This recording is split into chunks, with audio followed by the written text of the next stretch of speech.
Yeay, Mr. Bung pagi-pagi kena matahari. Yo, assalamualaikum warahmatullahi wabarakatuh. Selamat datang di another episode. Saya tidak tahu apa mau sebutnya. Biasanya saya kalau lihat saya ngevlog atau konten di YouTube selalu dipenuhi dengan spek-spek yang sangat mewah ya. Kalau lihat kameraku, kalau lihat editorku lumayan kencang. Tapi kali ini saya bermodalkan GoPro camera ya. Dimana itu tidak murah juga ternyata lumayan lah ya. Tapi maksudnya tidak usah terlalu banyak bacot. Intinya kan kita sekarang harus lebih berfokus kepada konteks daripada hanya sekedar konsep saja ya. Sementara saya lagi ada di Wakatobi, lagi pulang kampung bersama keluarga kecilku, ada Komang sama Bung. Saya jarang bikin vlog seperti ini, tapi kenapa? Tapi ya kita coba saja. Ada beberapa hal yang pengen saya mau share kepada kamu. Kenapa Wakatobi? Satu itu, kemudian berkaitan dengan pulang kampung ya. Dan saya harap juga ini bisa menjadi inspirasi juga buat kita semua untuk selalu menciptakan konten yang berkualitas, yang berhubungan dengan konteksnya dan kontennya, bukan sekedar konsep ya. Kalau ditanya kenapa Wakatobi, pertama dia adalah kampung halaman ya. Komang adalah tempat saya lahir. Laut-laut di belakang ini adalah pemandanganku setiap saat di sini. Dari kecil sampai usia remaja lah ya. Kemudian memutuskan untuk sekolah di Kendari yang masih akrab dengan laut juga. Lalu setelah itu saya merantau di Jakarta, dan di Jakarta kalau dihitung dari 2016 itu tahun ke-7 apa tahun ke-8, lumayan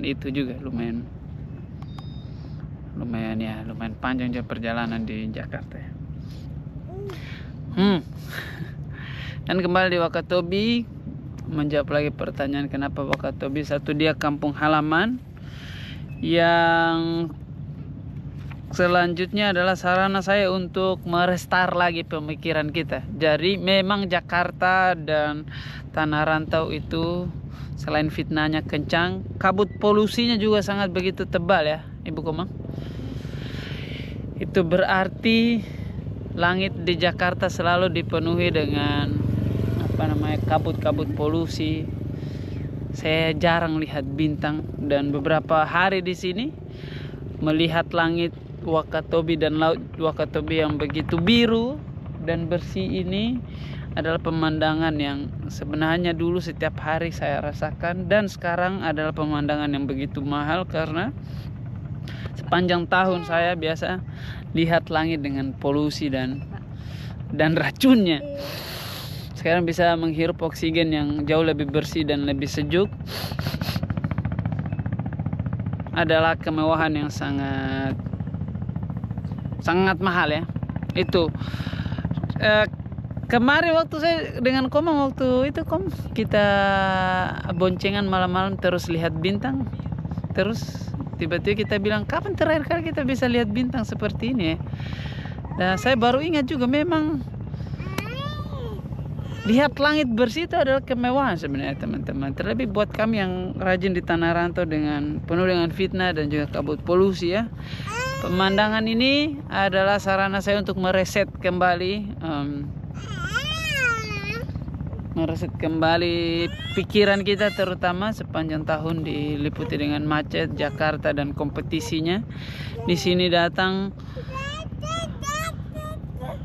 anakku lagi menyanyi. Di sini datang di reset lagi, jadi lebih waras lagi saya rasa ya. Akhirnya bisa lebih waras lagi. Itu kemudian sampai di sini, hal yang saya dapat adalah betapa waktu demi waktu bersama keluarga itu adalah hal yang sangat mewah juga. Selain pemandangan yang begitu indah, hari demi hari, detik per detik bersama keluarga itu adalah hal yang sangat romantis juga buat saya. Terlebih buat kita yang jauh dan anak mami ya, saya lihat wajah orang tua itu betul pemandangan yang paling menyenangkan. Terutama buat saya yang tinggal punya mama ya, setiap hari bisa lihat dan dimasakkan, diambilkan nasi sama beliau, itu adalah privilege buat saya. Semangat Bung.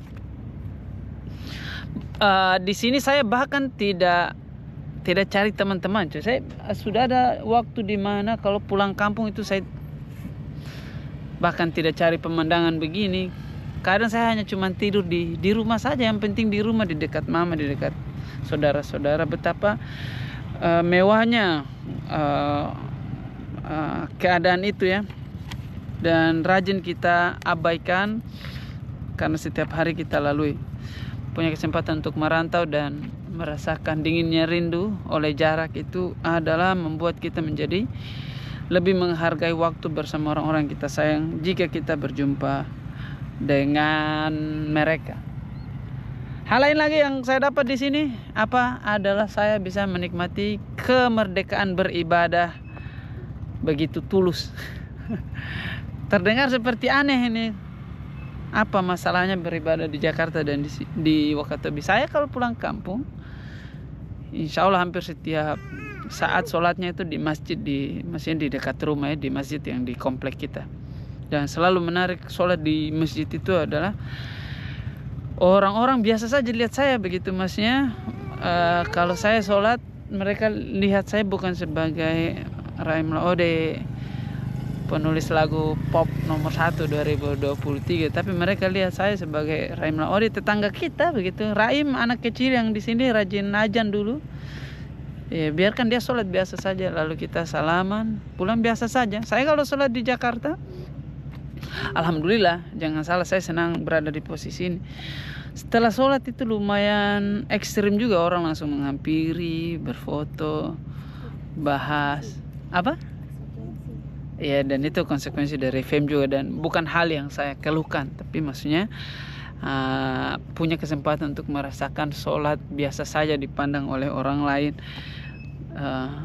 tidak sebagai orang yang hebat di mata mereka, adalah hal yang mewah. Ternyata menurut saya bahwa ternyata sholat biasa saja, salaman terus pulang itu seru juga ya, maksudnya tidak perlu takut apa-apa. Kemerdekaan beribadah itu. Dan sengaja kami pulang kampung di minggu pertama Ramadan. Orang-orang kalau mudik kan di minggu terakhir Ramadan. Saya dan Komang alhamdulillah punya kemerdekaan untuk membagi waktu dan tempat sesuai dengan keinginan kita. Alhamdulillah punya kemerdekaan itu.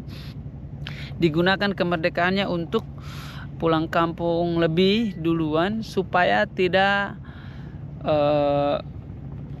dapat kerjaan. Jadi 5 tahun terakhir itu Ramadan dan bekerja di Ramadan itu adalah impian dari orang-orang seperti kami yang merantau begitu. Sekarang saya sangat senang sekali dan memilih untuk tidak mengambil kerjaan di Ramadan supaya bisa bersilaturahminya lebih romantis dan beribadahnya bisa lebih fokus.